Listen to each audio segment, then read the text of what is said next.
آپ کی لائے ہوئے خبروں کو یقینی ماننا، اسی کو ایمان کہتے ہیں، اسی کو ایمان کہتے ہیں کہ آپ جو خبر دے رہے ہیں وہ خبر یقینی ہے تمام کائنات کے تمام نقشوں کے مقابلے میں۔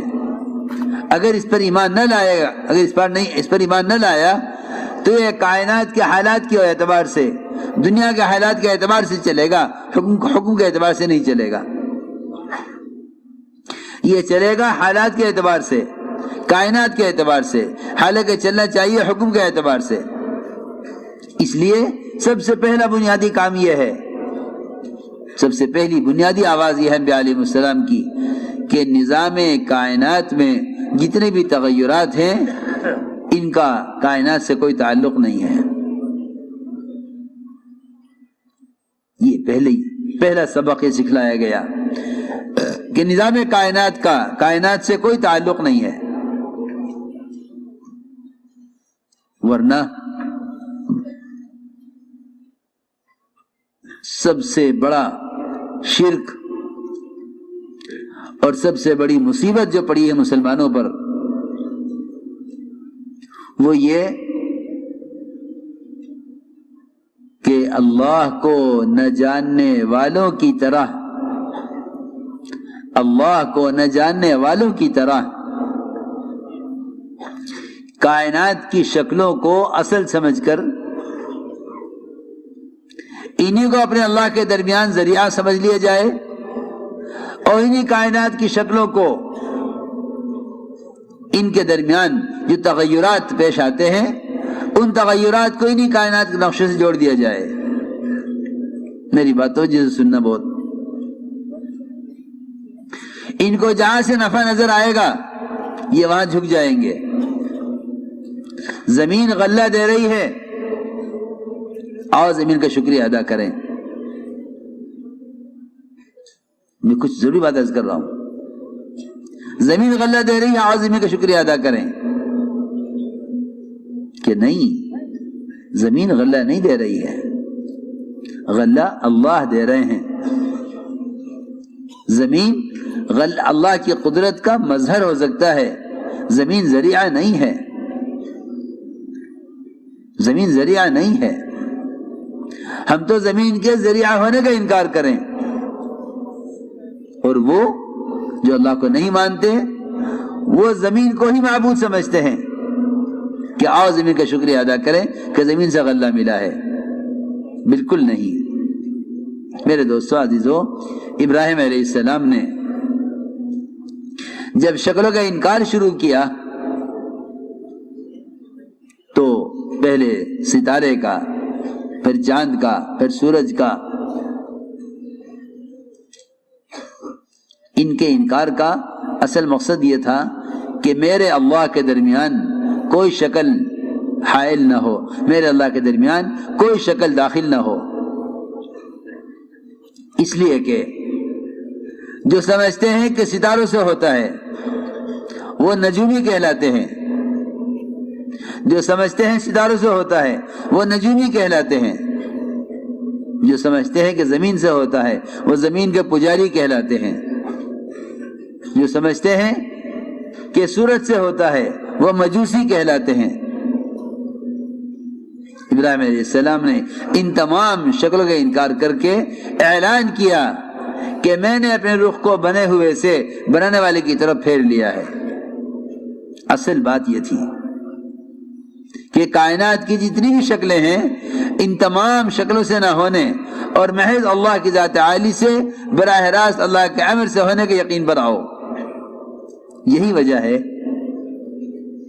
وجہ ہے کہ اس زمانے میں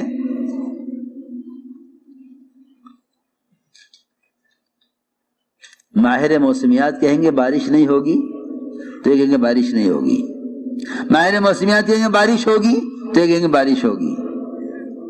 حالانکہ 5 چیزیں ایسی ہیں جن کو اللہ کے سوا کوئی نہیں جانتا۔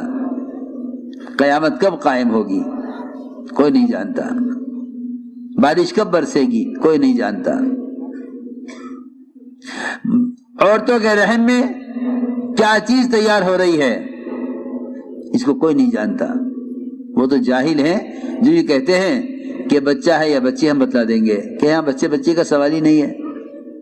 یہاں تو سوال اس کا ہے کہ ماں کے رحم میں جو پیدا ہو رہا ہے، تیار ہو رہا ہے، وہ بدبخت ہے یا نیک بخت ہے، اس کی عمر کتنی ہے، اس کا رزق کتنا ہے. یہاں سوال اس کا ہے ہی نہیں کہ رحم میں لڑکی ہے لڑکا ہے. دیکھو خوب غور سے بات سمجھنا، یہاں سوال اس کا ہے ہی نہیں کہ رحم میں کیا ہے، رحم میں کون ہے، سوال ہی نہیں ہے. سوال ہے رحم میں کیا ہے، کوئی نہیں جانتا. اس کی عمر کتنی ہے، اس کا رزق کتنا ہے، یہ نیک بخت ہے یا بد بخت ہے، کس دین پر رہے گا، کس دین پر مرے گا، کوئی نہیں جانتا. اور کہاں جا کر مرے گا، کوئی نہیں جانتا. اور کل کیا کمائے گا، کہ یہ کوئی نہیں جانتا. میرے دوستو عزیزو، اللہ رب العزت نے نظام کائنات کا کائنات کے حوالے کیا نہیں ہے. یہ غلط خیال ہے کہ نظام کائنات کائنات سے چل رہا ہے، بلکہ نظام کائنات ہر آن، ہر گھڑی، ہر لمحہ قدرت کے قبضے میں ہے. اللہ جو چاہیں گے نظام کائنات میں وہ کریں گے. سائنس کا خلاصہ یہ ہے کہ کائنات میں جو ہو رہا ہے کائنات سے ہو رہا ہے. یوں ہوگا تو یوں ہوگا، یہ ہوگا تو پھر یہ ہوگا، نہیں، بلکہ یوں کہو کہ جو کچھ ہوگا براہ راست اللہ کے کرنے سے ہوگا. حضور اکرم صلی اللہ علیہ وسلم نے اپنے صحابہ کے ذہن اور خیال کو اور یقین کو کائنات کی شکلوں سے پھیرا، کائنات کی شکلوں سے پھیرا ان کے خیال، ان کے ذہن کو، کائنات کی شکلوں سے ان کے یقین کو ہٹایا. حدیبیہ کی رات میں بارش ہوئی، یہاں ہمارے اجتماع میں بارش ہو رہی، ساتھی گھبرائے ہوئے آئے، بارش ہو گئی، بارش ہو گئی. تو کیا ہو گیا، تم اللہ کی رحمت سے بھاگ رہے ہو. اس بارش میں دو رحمتیں ہیں. بارش خود رحمت ہے، بارش خود رحمت ہے، اور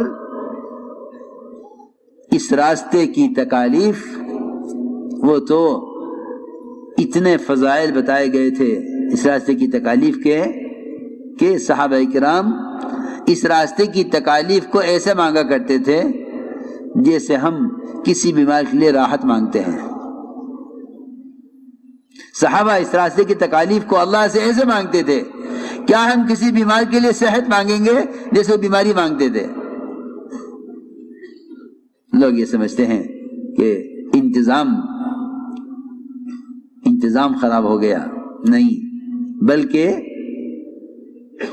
صحابہ کی سیرت میں دیکھو گے تو جہاں سب سے بڑی بدنظمی ہوگی وہیں سب سے زیادہ غیبی انتظام ہوگا.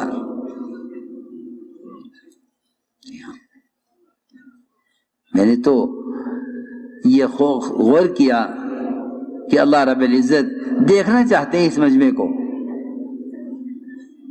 کہ اگر میں اس کام کے کرنے والوں کو صحابہ کی تکالیف سے گزاروں تو ان کا دل کیا کہتا ہے. یہ شکر کرتے ہیں، شکایت کرتے ہیں. اگر میں ان کو صحابہ کی تکالیف سے گزاروں تو یہ شکر کرتے ہیں یا شکر کرتے ہیں، یہ شکایت کرتے ہیں.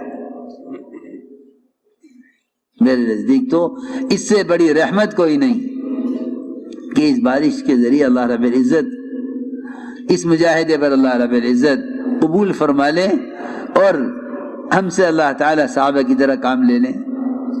تو میں نے عرض کیا کہ بارش حدیبیہ کی رات میں آپ فرمایا صحابہ سے کہ جو یہ کہے گا بارش فلاں ستارے کی وجہ سے ہوئی، وہ اللہ کا انکار کرنے والا اور ستاروں پر ایمان رکھنے والا ہے.